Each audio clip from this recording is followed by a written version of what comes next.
Thank you, Mr. President. Now, Mr. President, for years, our Republican colleagues have insisted that the only real-term solution to fixing the southern border was for Congress to pass legislation. We Democrats agree. Congress must act.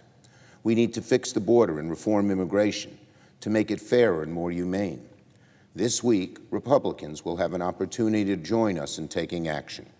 A few moments ago, I filed cloture on the motion to proceed to the Bipartisan Border Act, the same bill negotiated 3 months ago by the bipartisan group of Senators Murphy, Sinema, and Langford. The Senate will vote on this bipartisan border bill on Thursday. Last night, the President called both Leader McConnell and Speaker Johnson and urged them to go forward with our bill. All those who say we need to act on the border will get a chance this week to show they're serious about fixing the problem. Unlike H.R. 2, the Bipartisan Border Act was written explicitly to win support from both parties with input, significant input from both sides. The Border Act is an exercise in legislating. H.R. 2 is not.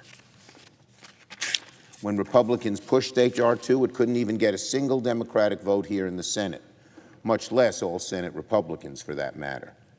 That was not a serious bill, but what we're voting on this week is serious. It is the same bipartisan bill both sides negotiated for months last winter. It's the same bill endorsed by the National Border Patrol Council, a very conservative group, by the Chamber of Commerce, and by the very conservative Wall Street Journal editorial page. By any objective measure, it is strong and realistic, and most importantly, a bipartisan proposal. If our bipartisan bill was good enough to win the support of the union that represents border agents, why isn't it good enough for Senate Republicans? Are Senate Republicans saying they know better than our agents patrolling the border? I hope that's not true. I hope our Republican colleagues are ready to join us. I will be clear, we don't expect every Democrat or every Republican to come out in favor of this bill. That's why, as I have said before, the only way to pass this bill or any border bill is with broad bipartisan support. If you go by what Republicans said over the last few months, you'd think they'd leap at an opportunity like the one we have right now. In the words of Speaker Johnson, the time to act on the border is yesterday. In the words of my colleague from Texas, it makes no sense to me for us to do nothing when we might be able to make things better. And in the words of my colleague from South Carolina, to those who think that if President Trump wins, that we can get a better deal, you won't. And he added, this moment will pass.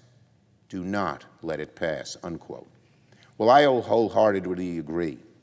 We should not let this moment pass. Border legislation is just about the hardest thing Congress ever wrestles with. Bipartisan border bills are rare opportunities here in Congress. That's precisely why we have it in front of us this week. I urge everyone not to let the politics get in the way. Now on abortion. Shortly, I will join Senators Murray, Baldwin, Kelly, and some of the nation's leading reproductive rights advocates to highlight the terrible consequences of repealing the protections of Roe v. Wade. The MAGA Supreme Court repealed Roe nearly 2 years ago. It will go down as one of the worst, if not the worst, Supreme Court decisions of modern American history.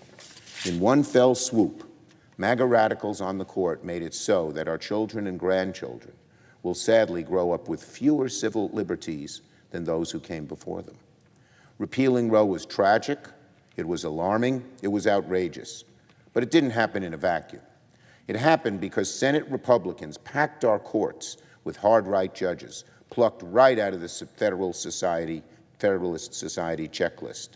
It happened because Donald Trump appointed not one, not two, but 3 Magna justices, all who voted to overturn Roe. Remember what Donald Trump said a few weeks ago? He was, quote, proud, unquote, to be the person who paved the way to overturn Roe. And after Roe was eradicated, MAGA radicals opened the floodgates for draconian and cruel bans on women's choice across America. And we know this is just the beginning. Does anyone seriously doubt that should Trump become president again, he won't try to add even more extreme jurists to the bench so he can continue his assault on women's reproductive freedoms? Of course he will. and the Republican senators, if passed as prologue, are likely, unfortunately, to go along.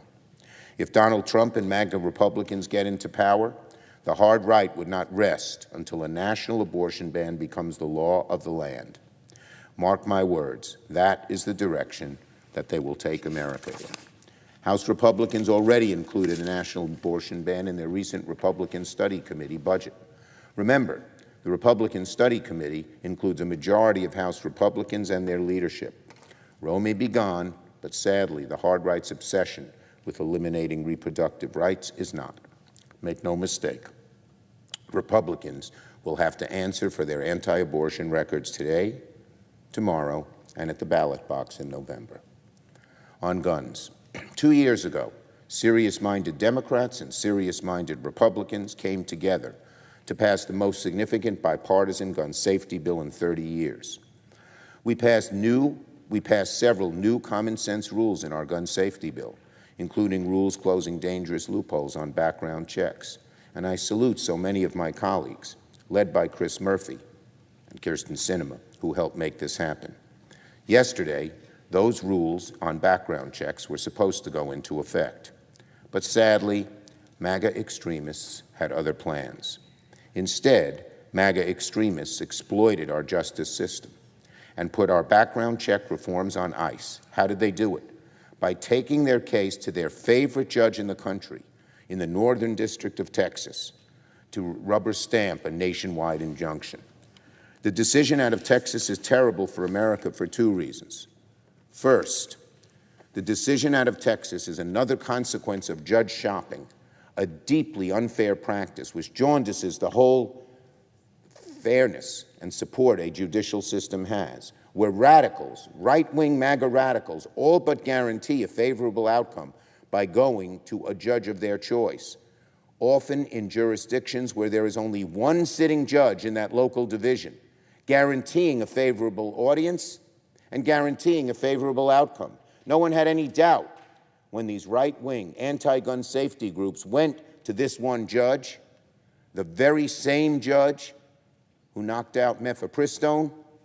No one had any doubt what decision they would receive. Judge shopping jaundices our legal system like few other abuses do. I've introduced a bill to rein in judge shopping, and I hope both sides can work together on this legislation to restore fairness to the judicial system. If not, we're going to see injustice after injustice, a slanted judicial system leaning in favor of hard right radicals, imposing its will on the rest of the nation. And the courts will have less and less respect because of it. I urge the Judicial Conference. They agreed judge shopping is bad, forum shopping is bad, but they're doing nothing to implement it. They should.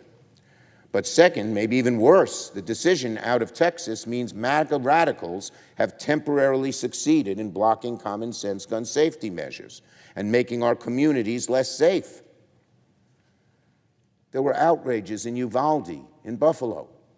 And finally, the Congress, in a bipartisan way, acted the strongest gun safety laws in decades, ever since probably I passed the Brady Law and assault weapons ban. Those were my bills in the House in 1994. And now people are less safe.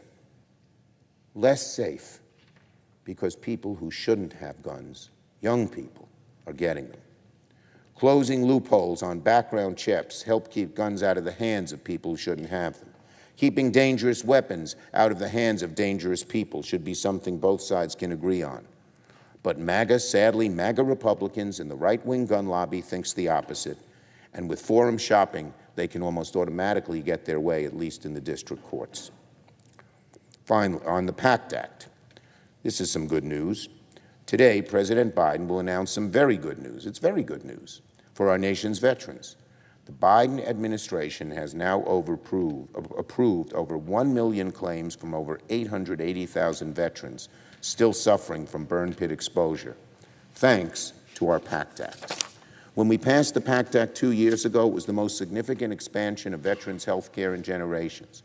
It sent a message to our veterans suffering from cancer, lung disease, and other ailments from burn pits that we're here for you. I'm glad the PACT Act is delivering on its promise in helping our veterans to get the care and benefits they deserve. And like the gun bill I mentioned before, And like the IRA and like the CHIPS and Science bill, it reminds us when Democrats led in the House, led in the Senate, and had the presidency, we got so much done for the American people. The Farm Bill. Later this week, House Republicans on the House Committee on Agriculture intend to mark up their version of the Farm Bill that I believe falls terribly short. The Farm Bill is one of the most important pieces of legislation that Congress works on, with consequences that affect tens of millions of Americans in a broad range of interests, from farmers, both big and small, to nutrition advocates, to climate champions and rural development advocates who rebuild local economies and create jobs, lots of jobs in rural America. Some of these agriculture programs have helped rural parts of upstate New York over and over again. A good farm bill represents all of the interests I just mentioned. So passing a farm bill has always been and must be bipartisan. But once again, the MAGA right House Republicans are taking their farm bill, taking with their farm bill breaks, but the PATH House Republicans, the MAGA right Republicans, are taking with their farm bill breaks with the bipartisan tradition, which has always enshrined the Ag Bill, a purely partisan bill that departs from long-standing spirit of bipartisan cooperation, unfortunately, will not have a future in the Senate. I yield the floor and note the absence of a quorum. Clerk will call the roll.